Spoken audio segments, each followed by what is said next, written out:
Good morning, and welcome to the debate between the Merced County Board of Supervisors District 3 candidates. My name is Andy Krodick, and I'm the Government Affairs Director for the Merced County Association of Realtors, who is hosting this morning's event. On behalf of our association president, Skip Hinman, and our entire board of directors, we welcome you. Our partners today are the Merced Sunstar, Comcast, and J.D. Sanders, LLC. Today's forum will be posted on the Merced Sunstar website, YouTube, and broadcast this Thursday night on Comcast Channel 95. It will also be posted on our association's website and our Facebook page. Before I introduce our guests, I'd like to tell you a little bit about who we are. Locally, we are the Merced County Association of Realtors. We're over 500 members strong. In our association, we are realtors, appraisers, loan officers, escrow officers, termite inspectors, home warranty representatives, home inspectors, insurance salespersons, and other related industries. We are Rotarians, Kiwanians, Lions Club members, planning commissioners, and members of the City Council. We're Republican, Democrat, Liberal, Conservative, a true broad cross-section of the community, or as we call it, we are the Realtor Party. We don't just sell houses, though. We also give back to the community. Every year we hold 2 auctions, which are open to the public, by the way, and donate the proceeds to the Merced County Food Bank, the Salvation Army, the Rescue Mission, and the Boys and Girls Club in Merced. We've also given backpacks to local needy children just a couple weeks ago to help them in school. Today's debate is a series of debates our association is putting on to better inform our membership and the general public in which we serve. We hope you find it insightful, and we hope you vote on November 4th. First, to both our candidates, congratulations and thank you for offering to serve our community. One of you two will be a member of the Merced County Board of Supervisors and oversee critical functions in our county and our community. You'll be managing a budget of about $464 million. You're running for District 3, which includes all of Atwater, McSwain, Beechwood, and an area of North Merced. We're going to start with open remarks, and you'll have up to 2 minutes, but we're going to be liberal with the time since there's only 2 of you. When you hear the timer, complete your thoughts, and we'll move on to the next candidate. We'll start with you, Mr. DeSetti, and you can remain seated if you'd like and just speak from there. And the floor is yours. Is this on? Should be. Okay, thank you. I'll sit for the first part of this. My name is Tony DeSetti, and I want to thank you for having us here today, and I want to thank Andy for putting this on. And I guess I need to tell you about me. We've been here before, so this is kind of repetitive. I'm born and raised here in Merced, in the dairy in the McSwain area. Went to McSwain School. Grew up in the McSwain area over on Station Avenue. My first jobs were all in Atwater, and upon completion of my education at Merced High School and at Merced College, I attended Cal Poly San Luis Obispo, where I received a degree and came back home to pursue a career in law enforcement. The trouble was that when I got back over here, they weren't hiring people right away, so I went and taught school at OLM, 6th, 7th, and 8th grade history and English, which was great preparation for being a law enforcement officer, dealing with those kids. In 1975, I was hired at the Merced Police Department, and I spent my career there, and it was a very rewarding career. I got involved in some rather interesting cases. I was the officer that went and told Stephen Stainer's parents that they had found him alive. I was also involved in an infant kidnapping from the nursery at the old MCMC hospital. So it was a great career. After I finally made Chief of Police in 1999, and I was responsible for 80 sworn officers and a total staff of about 130 people, which included animal control, warrants, records, and all of the things associated with law enforcement.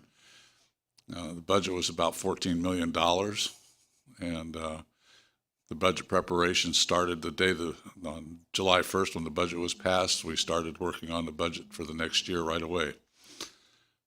So I've got experience in dealing with large budgets, supervising lots of people. And after that, I was elected to the Merced City Council, and I served on the Parks and Recreation Commission. I'm a member of the Rotary and of the Itlo American Lodge. And the beeper went off, so I'll shut up. You're good. We'll be Okay. we'll be a little more liberal today. So I decided to run for Board of Supervisors because we've had some pretty good success on the council, my colleagues and I. It's hard for one person to take credit for all the things that are good because it takes the other 6 people on that board to make things happen, just like it does in the county. And we've reduced our unemployment rate. We've created 1,700 new jobs in the city, and those are the kinds of things that I want to bring to the County Board of Supervisors if elected. So I appreciate your consideration. Thank you. Thank you. And now we'll move to Mr. McDaniel.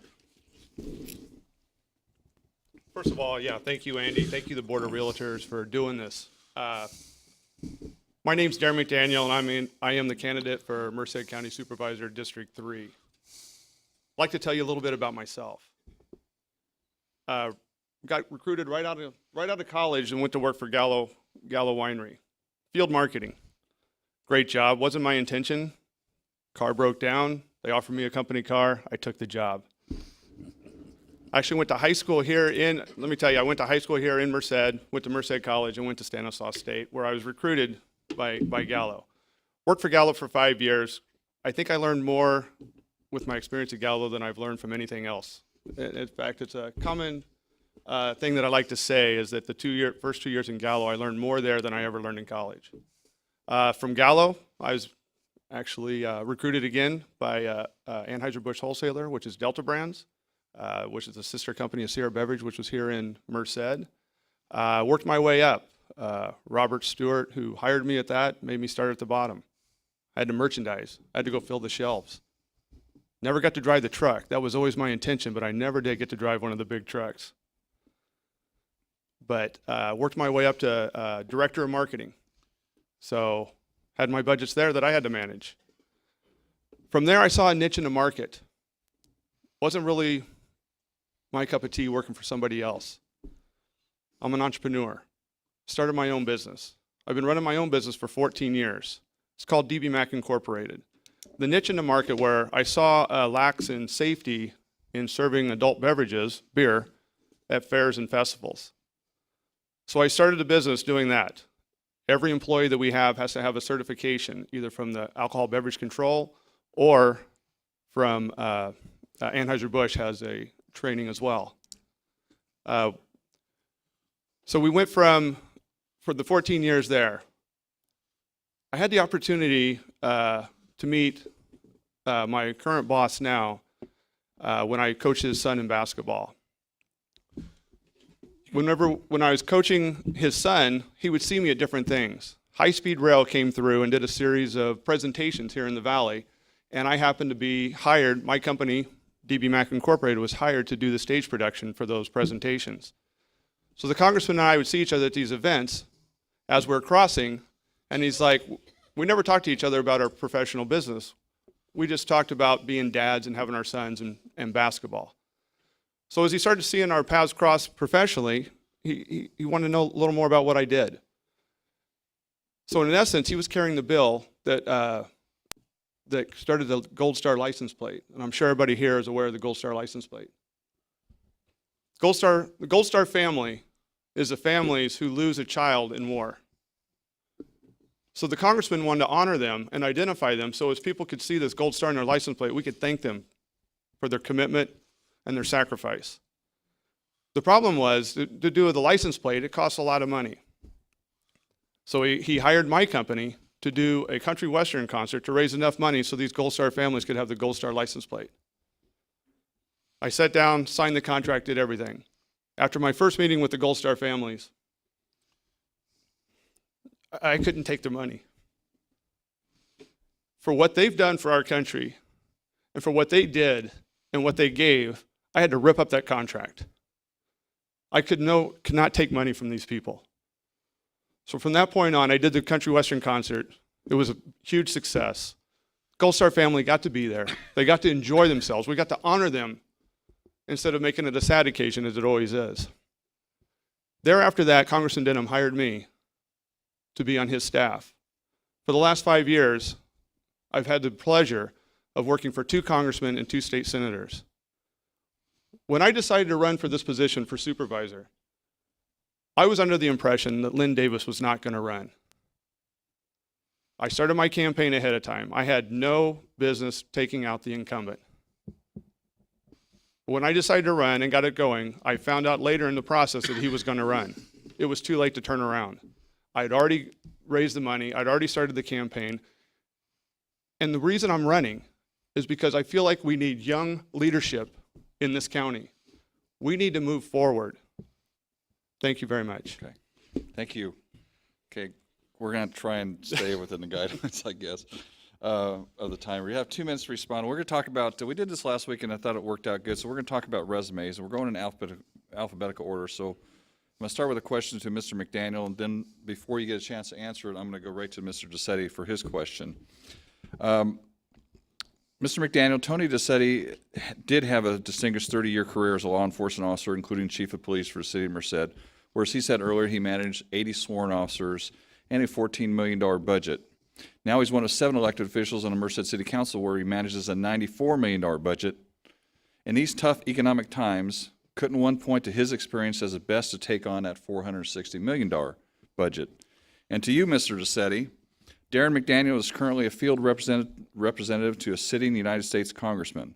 In that capacity, he is involved in many issues that affect our community, such as water issues, veteran issues, housing issues, to name a few. His personal contacts and knowledge of federal issues may very well benefit the county.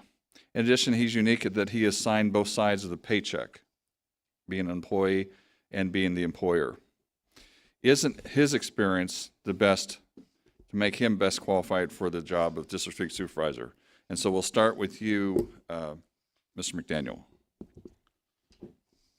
That's a little confusing. Yeah, and I'd like to thank Tony for his service to Merced.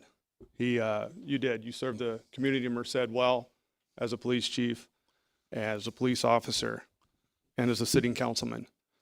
This is a lot bigger deal. Comparable, I do 35 budgets a year. My 35 budgets include job creation. I get to create jobs in my position. I'm a small businessman. We can go back to working for Congressman Denham, but at the same time, I'm running a business. I compartmentalize what I have to do. I have to be very structured in my time. But at the end of the day, 35 budgets, I have to make money for if there's somebody who invested in my project, or if I want to feed my family, or if I want to pay for my insurance. So my experience over the last 14 years, there was 10 years there where my business bought the bread, bought the butter, and everything for my family. I had to pay for my own health insurance. So I think the 35 budgets that I had to manage or create each time is a lot of experience. Mr. DeSetti? Yeah, well, thank you for the nice comments, Darren. Darren's experience with Congressman Denham is commendable, but there's only one problem with that. Congressman Denham does not represent Merced. He represents Stanislaus and San Joaquin County, and I don't know, you can pick out all the other little areas. The way they draw those districts, who knows what part of it. But I'm sure it's more than just those 2 counties. And it does not include Merced County, and Congressman Denham does not represent Merced County. Congressman Costa does. And, while it's commendable what Darren's done, the work that Congressman Denham has him doing doesn't really benefit Merced County. And I think that's the big difference here is the breadth of my work has been here in Merced County and doing the things to better our county. And like I say, Darren's experience is commendable, and I'm sure the people in Stanislaus and San Joaquin County love him to death and really appreciate all the work that he's done. But when you come right down to it, we're here, and I don't think that Merced County really wants to rely on what's going on in Stanislaus or San Joaquin County for their county, because we're a different demographic. We're, you can look at the statistics on unemployment and everything. I think we're much higher. We've gotten more problems than we've got solutions to, and I've been the guy that's been working for years to solve these problems, and I'm not through yet. Thank you. Okay. Mr. McDaniel, 30-second rebuttal if you choose. Yeah, actually, a lot of the businesses that I deal with that are located in Stanislaus County are located here in Merced County as well. For Congressman Denham, and I like to get off of that a little bit, but I actually have a goal where I sit with 6 different businesses a day and collect data and find out where they are. That's how I get my stance. It's data driven, and it's what the constituents want. There's got to be a good balance there to make that happen. Okay. So I think it's very beneficial. I can make a phone call at the federal level, state level, and local level to get things done. Okay. Any rebuttal, Mr. Giuseppe, or move on? No, move on. Okay. Next question, and we'll start with Mr. Giuseppe. Let's talk about water. Certainly one of the most important county issues you will tackle as a member of the Board of Supervisors. Water, as I have found out, is a complex issue. One has to balance property rights versus water rights while recognizing that each situation is different. Folks, we're in a generational drought. Typically, 42% of California's water consumption comes from groundwater. This year, because of the drought, some say it's 60%, certainly here in the Valley. Del Porto Water District just approved the sale of up to 26,000 acre-feet to users outside the county of Merced. Steve Sloan and Stephen Smith are pumping water out of 14 irrigation wells located on their property in Merced County and selling it to users outside of Merced County. MID, the Farm Bureau, and a Board of Supervisors recently sent a letter to the Bureau of Reclamation questioning the effects of it on Merced County farmers. This is just a footnote. Irrigation districts sell water all the time. Here's the question, and this is something that the county board is currently wrestling with. Should the county of Merced implement an emergency water ordinance for the transfer and sale of water? And 2, should that ordinance include water mining and limit the number of permits issued for new irrigation wells? It's a long question, very complex issue, so we'll be liberal on the time. Okay, let me take the first part of that question, which is, Should the county of Merced implement an emergency water ordinance for the transfer and sale of water? as we speak, maybe it's already been done, but there's a bill on the governor's desk that requires all local agencies to have a water plan ordinance in place by 2020. However, that's a little long to wait. We need to get moving on that right away and make an ordinance. As far as selling water out of county, that should not happen. And I believe I read someplace the other day that that 26,000 acre-feet of water that the Sloans were selling was reduced to 13,000 acre-feet.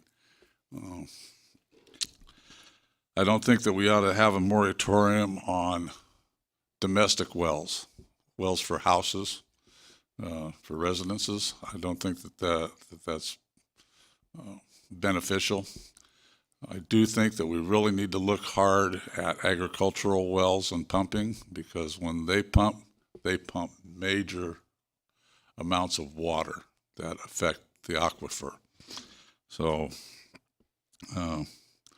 that's how I believe on that particular issue. We do need to work hard to get a groundwater sustainability ordinance in place. It's not something that's going to go away.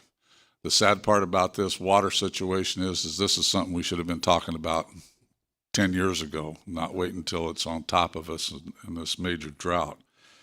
But it's going to take a collaboration between the city, the county, and MID, and to make sure that we're all on board and we have the same goals and the same type of response to this. I actually didn't set my timer. I think that's time, but I want to clarify.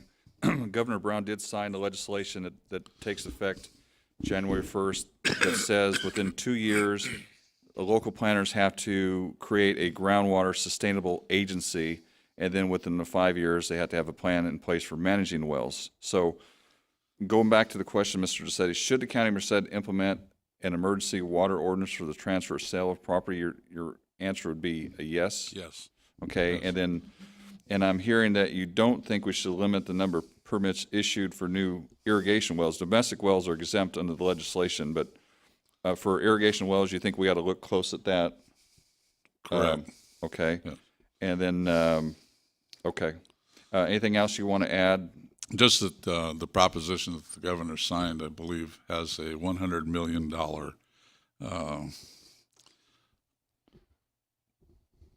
allocation for setting up these sustainable water programs. Correct, correct. Thank you.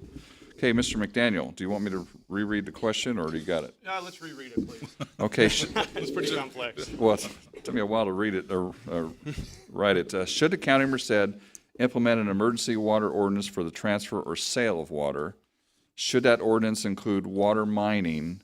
And should there be legislation to limit the number of permits issued for irrigation wells? Forget the domestic wells. Right. Let's talk about the first one. You got to be real careful on how you worded that question, because you got farmers helping out farmers. You know, your neighbor might need some water. He's already used his allocation, and you still have some water on your allocation. I think conveyance of water amongst neighbors, maybe within a 5-mile radius, is definitely doable. I think the biggest issue here, though, is the sale of water outside of the county. That one I'm against.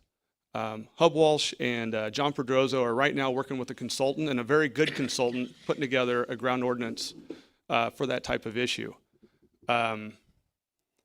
There's no way that anybody should be able to profit off an entity of life. Water is life. Water is jobs. And for one person to be able to sell water, make a profit of it, and send it out of the county is not the right thing to do. Once it gets out of the county, there's no way we're able to recharge our groundwater. And remember, agriculture does use a lot of water, but that's the biggest contributor to our groundwater. When we water our fields, it goes back into the ground.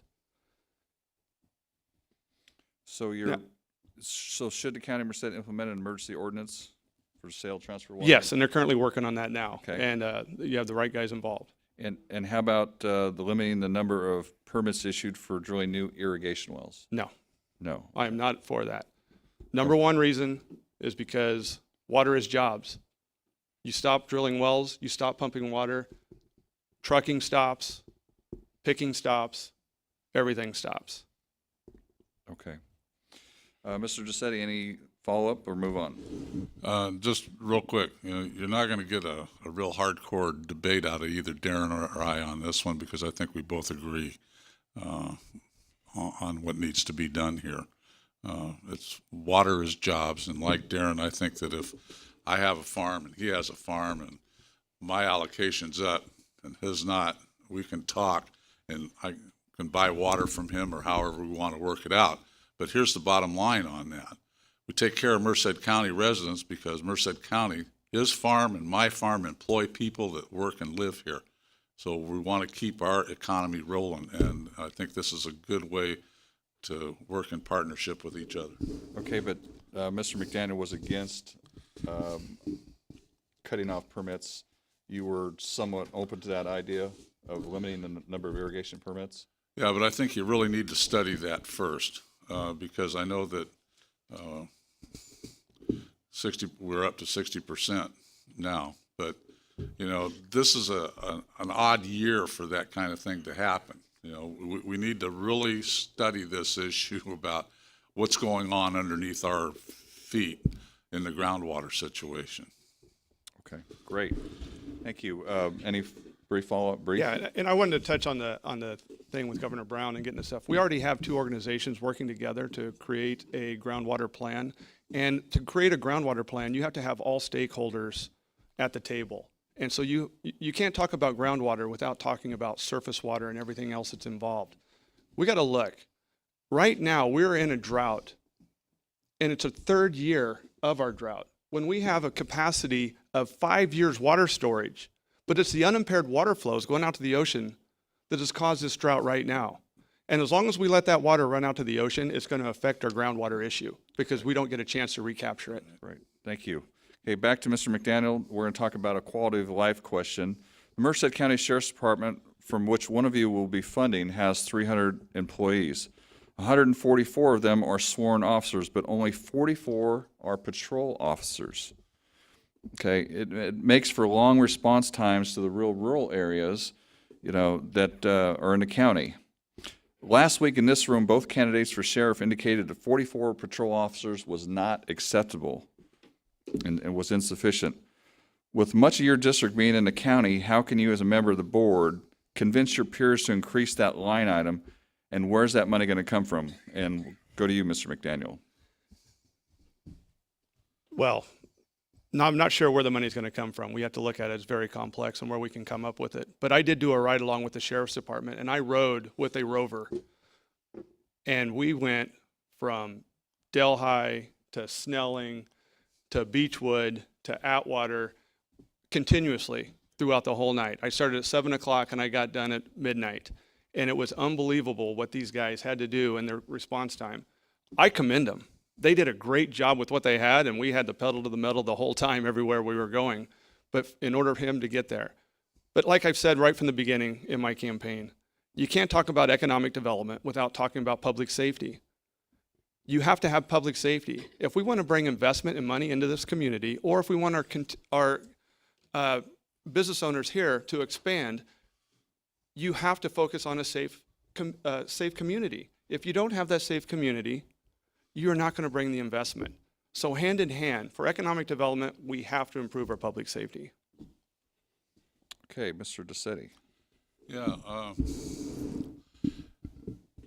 you know, coming up with the money is the issue. The sheriff can tell us, say, I need X number of people to do this job, and we can sit down at the table and we can look at the budget and we can say, okay, where are we going to squeeze the money from to get you the people that you need? Because Darren's correct. Public safety is a big issue. It's a big issue for economic development. It's a big issue for any kind of growth in the county whatsoever. So we need to work on that. And, you know, I know there are some grants available to increase staffing, but the trouble with grants is that they'll fund a police officer or a deputy for 2 or 3 years, and then at the end of that 2 or 3 years, you've got to come up with the money to continue to employ that officer. And without just really squeezing the budget hard, you're going to have to let that guy go, which is not a good thing either, not for the department, not for the individual involved. So I think that we really need to work hard. We need to work in collaboration with the sheriff and sit down and really go over the budget and where we can see if we can squeeze some money out to hire people. Okay. Thank you, gentlemen. You're asking for a follow-up? I got a follow-up. Brief. 30 seconds. I've got $200,000 in discretionary funds that the supervisors have. I think that's a start right there. Each supervisor gets $40,000. Let's put that into public safety. Okay. Any rebuttal to that, Mr. DeSetti? No, while that sounds like a good plan, $200,000 will barely get you 1.5 deputies. So you're going to need to come up with a lot more than $200,000. Okay. Next question. And it is a jobs question, and jobs are important to our clients in our industry. And we'll start going back to you, to Mr. DeSetti. A week from today, it will be 19 years since Castle Air Force Base closed, taking with it a $260 million payroll and 6,500 jobs. The recent closing of AT&T call center was devastating to Atwater and District 3. Specifically, what is your plan to jumpstart the business community, business activity? And as a follow-up to that, do you think the county at Castle is on the wrong track or the right track? Okay, I'm going to take the last part of that question first. I think that the county is on the right track. I think that they've started to do some things that are generating some job interest out there, and they're pushing that. As far as Castle, and I've said this throughout my campaign, the first thing we need to do is we need to go out there and we need to clean that place up. I don't know if you've driven by and looked at it, but it's horrendous. It really looks bad. And again, the issue is money. Where are we going to get the money to clean that up? We've got these buildings out there that don't meet code, and it's very expensive to bring them up to code. So if we're not going to bring them up to code, we need to tear them down. We're going to get rid of the asbestos out there. There's a lot of infrastructure work to be done. The Air Force, being a federal agency, didn't have to generally follow all the code rules that we do here in the private sector. They didn't map where the infrastructure is, where the water lines and the sewer lines and the gas lines were properly. Guys out there, I've been told, have dug a trench to find a sewer line, to find out that it was 20 feet one side or the other, because there was no accurate plot map showing that kind of stuff. So we need to get somebody with ground radar out there, and we need to remap that. It doesn't do a lot of good to sell a piece of property that the water line goes diagonally across it, so you can't put your building on top of it. The other thing that really needs to be done out there is we need to parcelize that base. We need, on the industrial side, we need to make up a map that has different size lots. Then what we need to do is we need to turn that over to not only the county to sell, but to you realtors out here. We need to get you those maps so that when people contact you and say, hey, I got this business, do you have anything that fits my my needs? And you got the map right there. You can look at it and you can sell it. And I think it's a good partnership between private business and government to do those kinds of things. And that, as far as the call center goes, just one little comment. I was talking to a gentleman the other day that should know, but we've had several inquiries from other people, businesses that use call centers, about filling in the AT&T call center. And the other thing that's happened out there that I think is really interesting is Tesla, the car battery guys, that build those cars. Even though they didn't choose Castle as a place to come, a lot of other companies perked their ears up when they heard that Tesla was looking at Castle, and they started saying, hey, what's this guy, what are these guys out there at Castle got? So I'm thinking that'll generate some interest. Okay. Darren, okay, so you're saying the county's on the right track. Clean it up, parcelize it, and ground radar it, get it ready. And now we'll move on to you, Mr. McDaniel. I'll give you an extra minute if you need it. But after this, try to stay within the guidelines if possible. Mr. McDaniel. Sure, and I said this from the beginning. I think that Castle, we definitely need private entity to come in there and take care of this, and that would be individuals like yourselves. But overall, we need a vetted master developer, someone who has done projects like this before. A current project that I work on is the Riverbank Ammunitions Plant, and there's 5 different vetted master developers that are bidding on that, who want that property.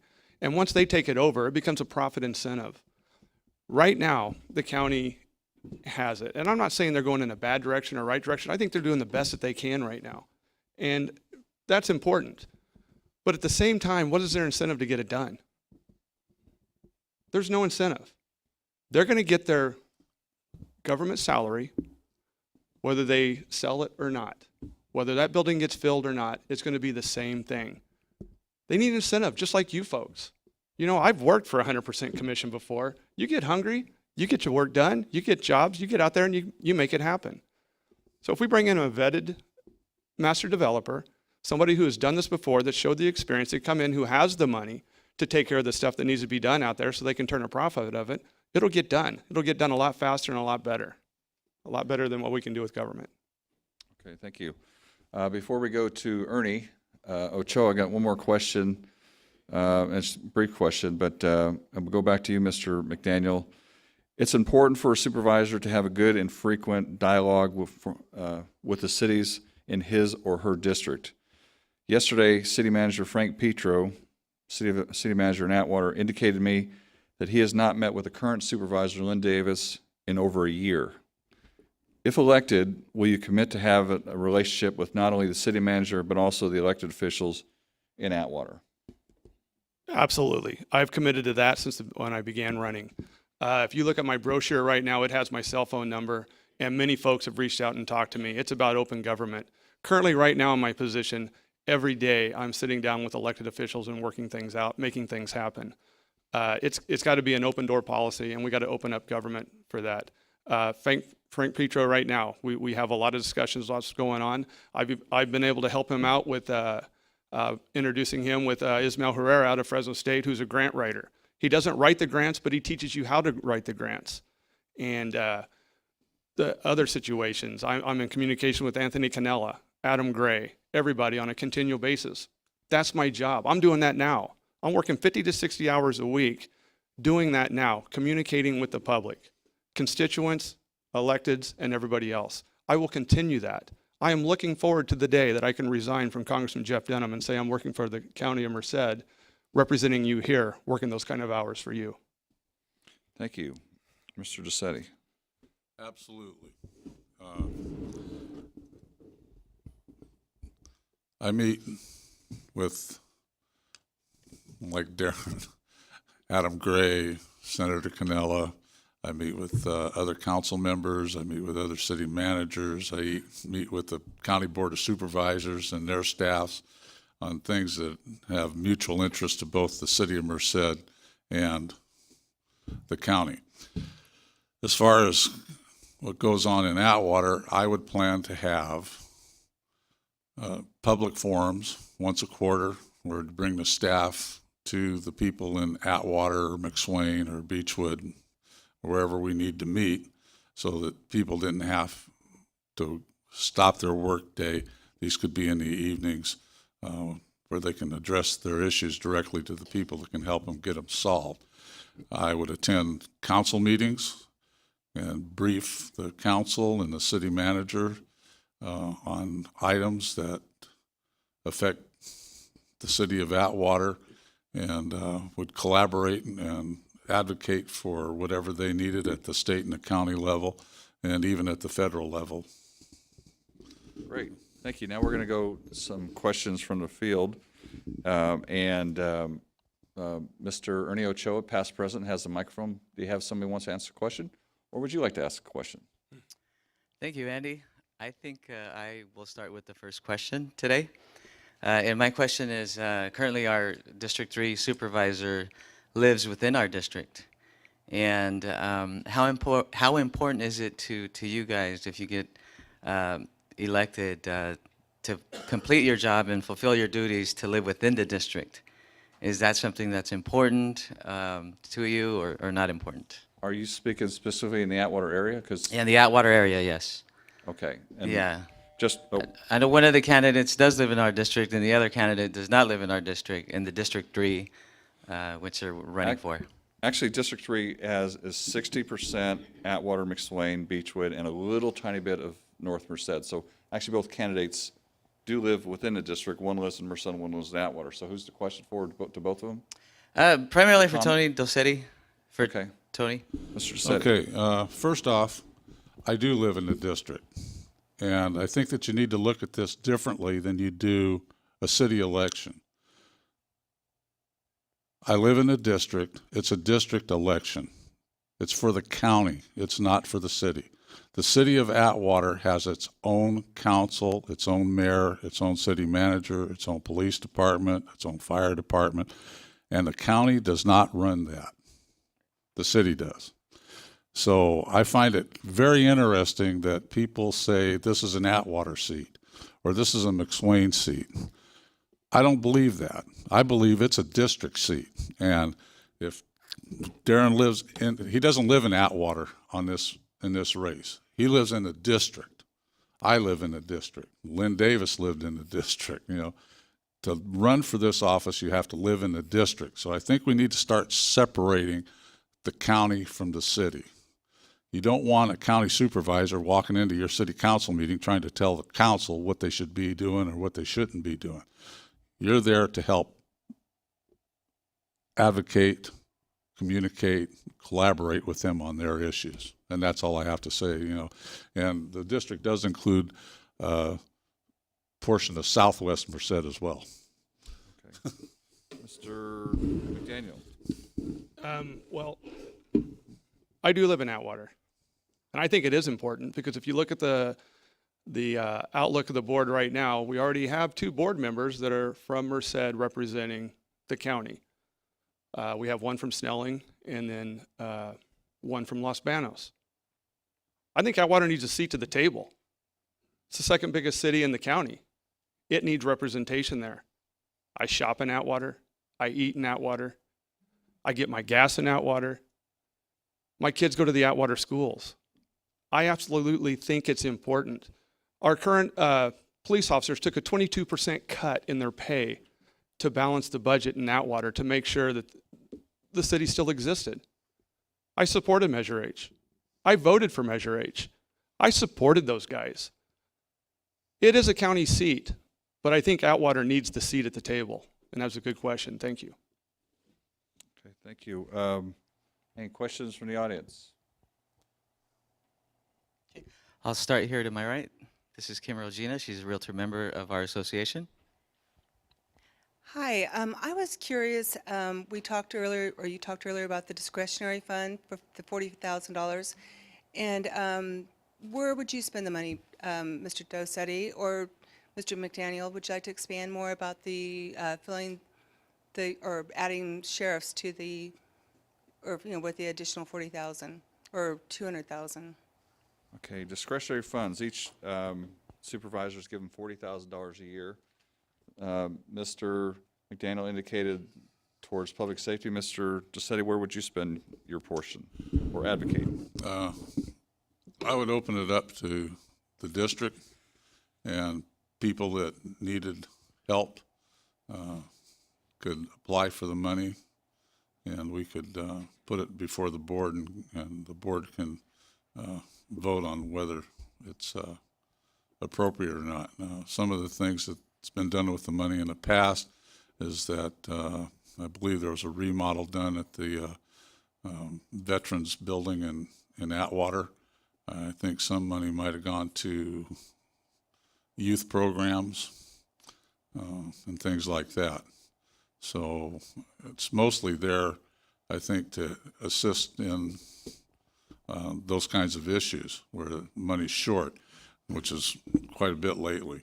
But my other thought on it is this: is you get $40,000 a year, you either spend it or you put it back in the budget at the end of the year. You don't keep rolling it over and building a big war chest for whatever you want.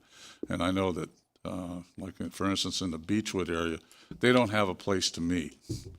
You know, and I know they have a recreation fund, and maybe we should look at building them some kind of a building out there in their park. And if there's not enough money for that, maybe we should kick in some of that $40,000 to help make up the difference. So. Okay, great, thank you. Next question from the floor. I think I'll come over to this side of the room, and I'll go to Mr. Scott Oliver, who is a past president of our association. This question is for both of you, actually. It seemed like as time goes on, we're always fighting environmentalists, and we always wait till the very end to fight them when we need it done before. And talking mostly about water storage. Now, the Rancho Grande project has been around for about 40 or 50 years. Started after San Luis Reservoir was built, and it got squashed by environmentalists because the Padres would come over the mountain, or the Padres would come over the mountains and grind cornmeal and bathe in the pools. So it died. Similar instance up in Sutter County, Amador County, another reservoir there. They started it, environmentalists squashed it about 30 years ago. So why are we continually having to battle the fish and the environmentalists when we really do need water storage? And what would you guys do to circumvent that? Okay, I think we'll go to Mr. McDaniel. Well, let's, that's a great question. The problem is, as a supervisor, we can only advocate. we got to understand, we have a very important water bond that's on the ballot right now. And a lot of people said water's coming early. Let's hope it doesn't come until election because people won't vote for it. But there's $2.7 billion for more water storage, which would be Sites Reservoir in the Sacramento Valley, as well as, I can't think of the name of it, but it's right above Friant. So that'd be two water storage areas that will contribute to our tributaries right here. But the big problem is the environmentalists. That's what we're fighting all the time. The good news is I can say the guy who worked on the Sites project sat across from me at an event in Newman, and he said he is an extreme environmentalist, but at this point he sees the need of this water storage. Like I say, we got to know where our roles are. There's a federal level, there's a state level, and there's a county level. We have to oversee the groundwater here, but I'm with you. I'm all about the advocating. I advocate for water all the time at the federal and state level in the last few years that I've worked for government. Mr. DeSetti? Yeah, the problem with environmentalists is they don't have a plan for people. They have a plan for fish, and one of the biggest boondoggles that I've ever seen is the restoration of the San Joaquin River from Friant downstream. They release a lot of water, and the idea there was salmon will run up the river again.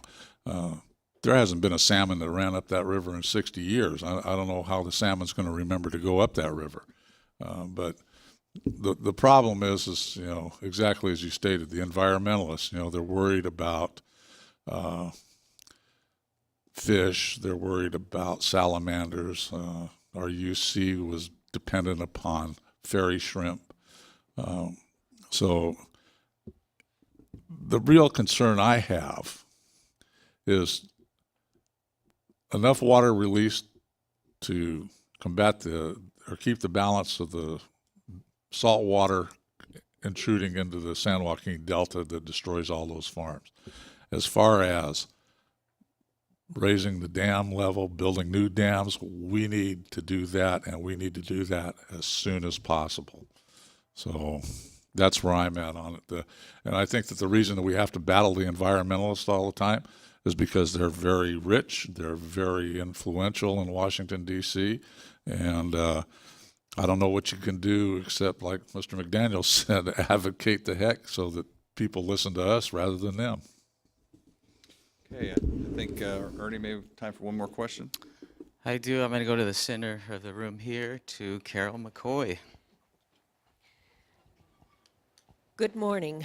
As county supervisors, running for county supervisor position, my question is, there doesn't seem to be a lot of connection with the individual cities. As a supervisor, you need to know what's going on in the cities and the city problems and work closer with those city members.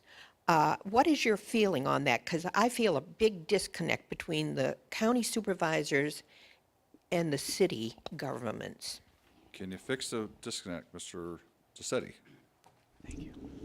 Well, what's going on right now is that once a quarter there's a city-county relations dinner where all of the electeds get together, supervisors and all your state officials, and we meet and have a meeting so that we're all on board.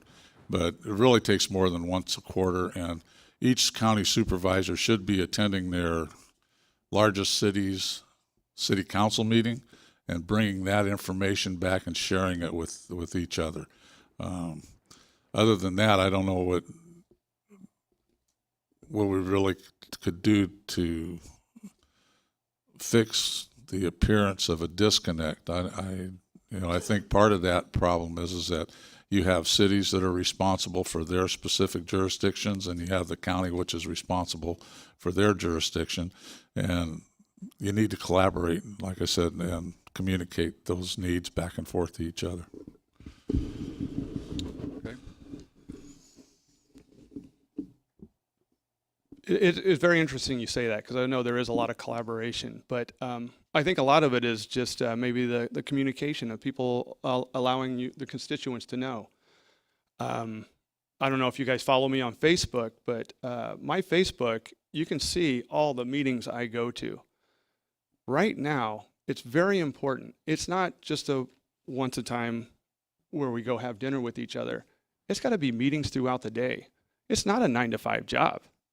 I mean, let's be serious. You wake up at 5 o'clock in the morning, you're checking emails, already trying to figure out what you're going to do. You've got the day planned. If my goal is to meet with 6 businessmen a day and meet with the elected officials within my district, I mean, that's a chore, and I'm willing to do it. But let's open it up. It's about communicating at all times and meeting with these folks, setting it up, making a meeting, and meeting with different folks all the time. And we can't just work with just the elected officials. We have to look at our faith-based organizations. We have to look at our nonprofits. We have to look at everybody else. It has to be a continual conversation with everybody all the time. That's our job. It's a full-time job as supervisor. Thank you. Okay, I'm going to ask 2 brief questions, and then we'll do the closing statements. And go right back to you, I think, Mr. McDaniel. How much money have you raised, and who's your largest single contributor? Is it total amount or Total amount. since the primary? Well, just how about the total amount since you got in the race, and It's approximately $46,000. who's your biggest contributor? Hilltop Ranch, Dave and Chris Long. Okay, and Mr. DeSetti? Total $28,900, and my biggest contributor is Police Officer Research Association. Okay, and then one real quick question. Today's Merced Sunstar reports that Supervisor Pedroso has rehired an assistant. So 3 of the 5 members of the Board of Supervisors have an assistant. Will you hire an assistant? And Mr. DeSetti? I don't see the need for that right now, having not sat in that chair. But, you know, I get elected. You elected me to do the job, you know, and I would hope that the county had staff to do things to help schedule, keep your calendar or whatever. And if they don't, then I would seriously look at talking to the CEO about establishing those kinds of things so that supervisors didn't have to go out and hire their own assistants. You know, I think that's part of the county function. Okay, Mr. McDaniel? I can see in other counties where assistants have helped out, and if you look at some of the bigger counties, they actually have full staffs with the chief of staff and ledge people as well. As of right now, no, I would not hire an assistant. It's a tough job. It's a lot of people to see, and scheduling is a big problem. But as of right now, no, I would not hire an assistant. And as far as I know, the county does not provide you with any assistants either. So Okay, and so we'll move right into closing statements. We'll give you 2 minutes for closing statements. Back to you, Mr. DeSetti. The floor is yours. Okay, once again, I'd like to thank you for inviting me to express my views on the different questions that were asked here today. And, you know, in closing, I just want to tell you, I'm a candidate that's got proven results. I've got a track record. I've got a track record on the Parks and Recreation Commission. I've got a track record on the Merced City Council. It's all public record. You can go over there and look at it anytime you want. I'm supported by teachers, business owners, and labor. Since I've been on the council, the unemployment rate has gone down 4%. There's 1,700 more people in Merced with jobs now than when I took office. Like I said earlier, can't take total credit for that myself because it takes the other 6 guys on that council to vote for the things that created those jobs. But I'm part of it, and it's part of my record.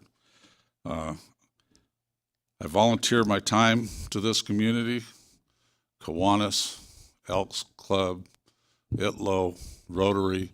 I work hard to make life better for people in our county. I've hired, trained, and supervised full-time employees.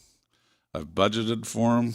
I've worked out their benefit packages, and I think that's what sets me apart here is my ability and my experience with working with budgets. I'm a candidate that's been focused on Merced County. I don't worry about what's going on in other counties. I want to see what's best for this county to happen. And I've tried to prepare myself in every way for this. I've got a master's degree in public administration from Cal State Stanislaus. I've got a lot of experience working within government, both at the state and the local level. And I have a lot of experience in working with constituents here in the city of Merced. And I would really hope that you would give me your consideration so I can bring these kinds of things over to the County Board of Supervisors. All right, thank you, Mr. DeSetti. Mr. McDaniel. Yes, thank you very much. 8 o'clock in the morning to come out here and listen to us. It's I appreciate that, and I know you guys have business to take care of yourself here as Board of Realtors as well, and I apologize for taking up that time. But this is an important election. This is a chance for Merced to step up and come up with fresh new leadership. This is an opportunity for us to move more to the modern world. Merced County is a great county. I came back to Merced County. But I come to you with private experience, public experience, owning my own business as an entrepreneur.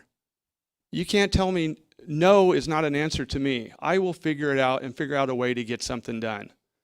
Not only that, I started a nonprofit here in the area, and I have been able to give money to every high school, to McSwain and Peggy Heller schools, along with Merced College, Stanislaus State, and Modesto Junior College. I'm proactive. I'm not reactive. When I see a need in the community, I address it, I do it, I take care of it. I think Merced County needs to move in that direction. I feel like it's reactive right now. We're behind the ball.